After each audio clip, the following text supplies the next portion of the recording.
We begin it with that court hearing for the 21-year-old student who so far has not been detained. She claims she's been wrongly targeted because she participated in pro-Palestinian demonstrations. Lisa Rozner was in the courtroom as her attorneys and the federal government argued over the case. Yunseo, you make us proud! A rally called Hands Off Yunseo was held in Foley Square as inside federal court, a judge held a hearing on the Rising Columbia senior's lawsuit against the feds.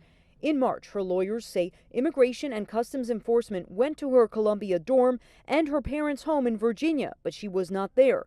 Chung has a green card. She's 21 years old. She moved to the U.S. when she was 7 from South Korea. She was at a protest at Bernard, a pro-Palestinian protest, and she was arrested there, but then the charges were completely dismissed. At issue is whether ICE's attempts to detain her are legal and whether the immigration case should be heard in New York, where her lawyers say she lives and is interning. At first, the judge said she couldn't rule on the case unless Chung formally entered into some kind of proceeding with ICE. The judge made quite clear that there's a clear path forward. The judge offered for Chung to enter a bail agreement, which she said can be done without someone being detained. At one point, Chung's attorneys told the judge she could be at the courthouse within the hour if need be. The lawyer for the federal government wouldn't sign off on a bail agreement, saying he needed permission from top brass at ICE, who he could not reach.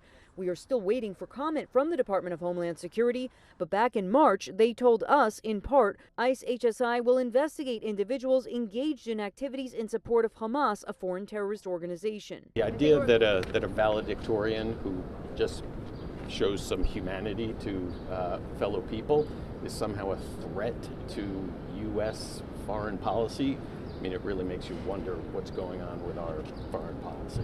For now, the judge extended the temporary restraining order protecting Chung from arrest until the hearing next Thursday. In Lower Manhattan, Lisa Rozner, CBS News, New York.